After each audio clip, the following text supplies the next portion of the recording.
Hello, I'm Sister Martina again, and this is the sixth meeting of our series about virtues.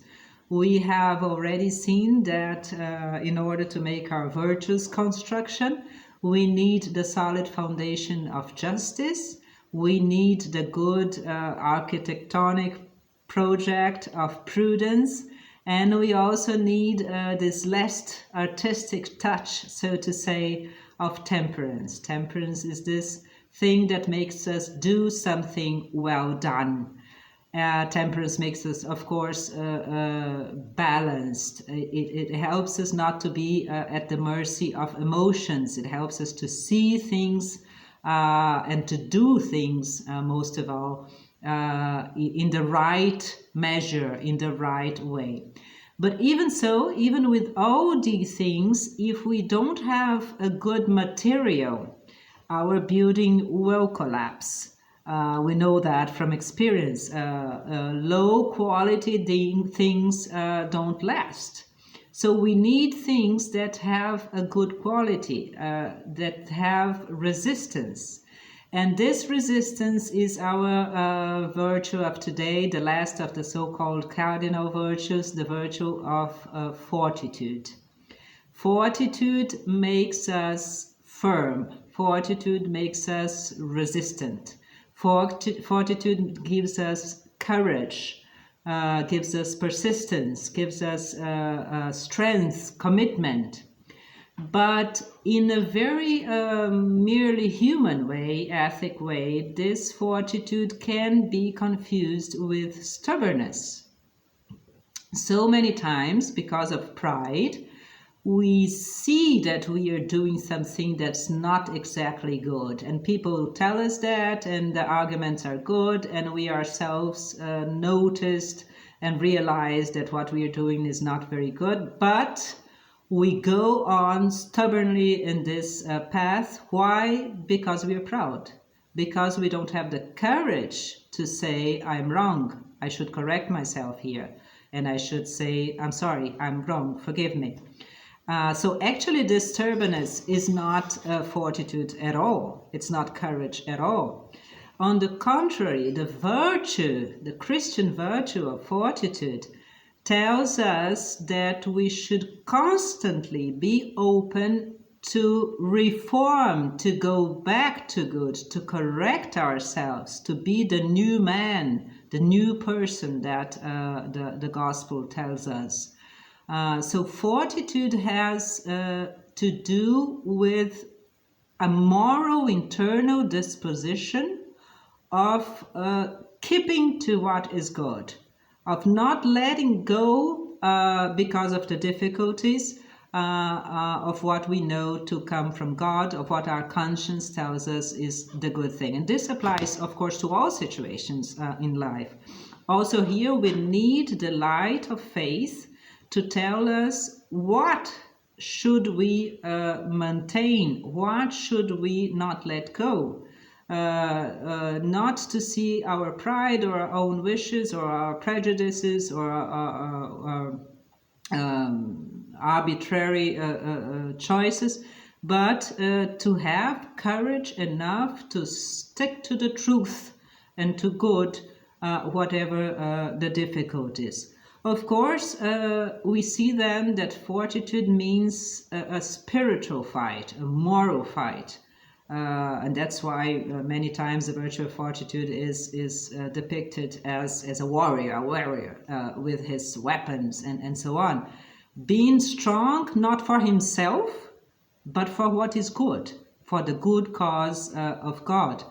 And courage is normally much more exactly not sensational as cowardice. It's very easy to be brave, revolutionary, for example, to speak loud, to disagree with things, when we know that we are going to be admired, that we are going to be well spoken of, that we somehow will be applauded for what are we doing. This has nothing to do with courage, actually. And when we act so, we are generally actually very afraid, and that's why we do that. Courage is exactly something much more modest, much more humble in its appearance. The really brave person is generally not a person that speaks very loud or shows very much of himself. Brave persons are much more the ones that do instead of speaking. So fortitude has to do with choosing to do good when we can do badly. Every day there are hundreds of choices in our lives. What can we do here? Actually, the temptation is always what will give me advantage, what will be better for me, what will put me in a better light in the eyes of others. And fortitude is exactly not giving way to this kind of temptations, but deciding over and over again, I will do what my conscience tells me, what God tells me, that is the right thing to do, whatever the other people say or think or like or not. Of course, we shouldn't be close. We should look at what people are saying too, because we alone cannot see everything. But once we are convinced of what is good, let not other things take us away from this way, from this path.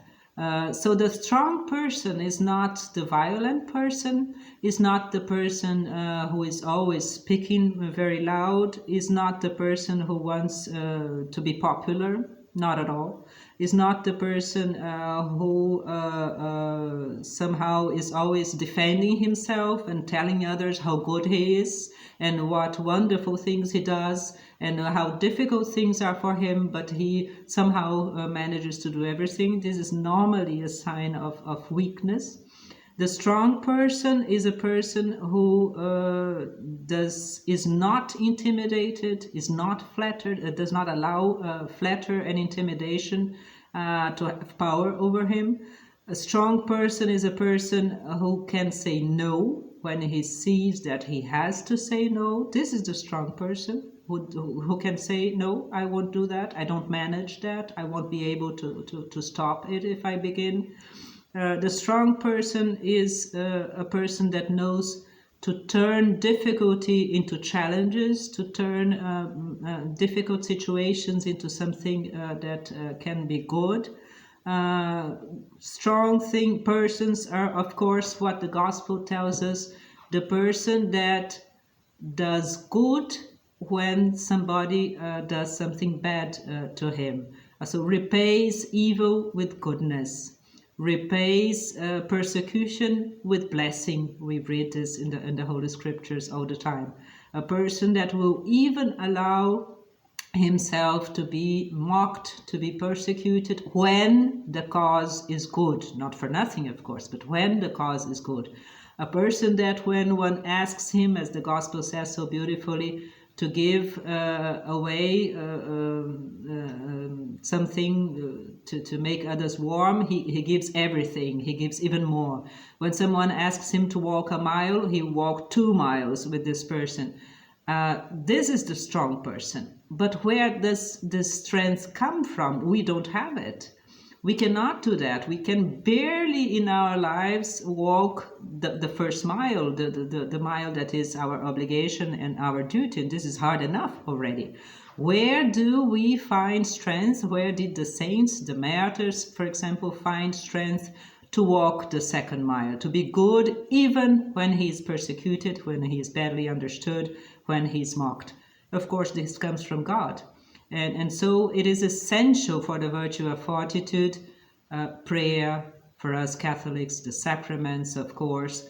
It is essential, this communion with God, to take the hand of God, so to say, so he can lead us. And we know for experience that when we do that, when we accept, when we allow God to take us by the hand, we do things that amaze ourselves. We do things that we never thought we could do. We become, so to say, much stronger than we could imagine.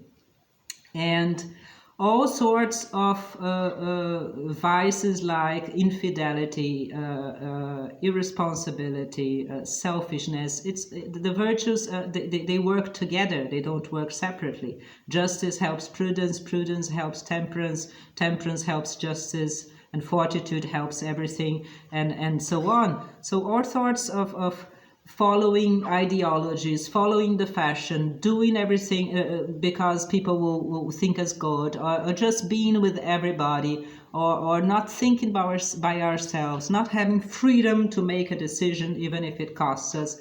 All these things are exactly a sign of the lack of the virtue of fortitude. And we need it so much nowadays. We Christians, especially, I would say, but all people of integrity, because it's not popular. Actually, it was never.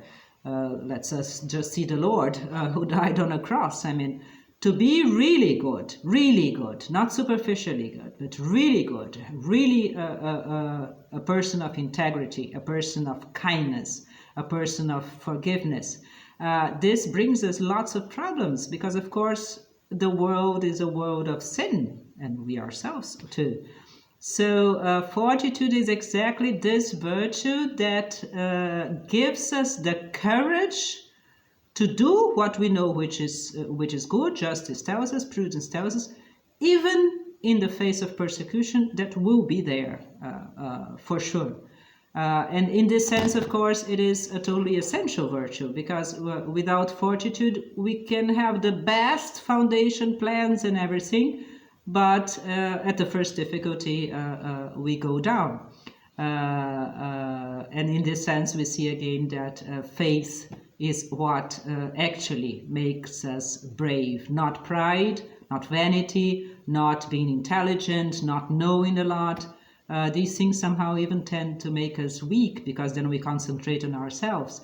God, faith, prayer, humility are the things that makes us really strong in good, strong in virtue, strong on our path to God, renewing ourselves, having the courage not to put ourselves in the center, but to let God over and over again be the center of our lives.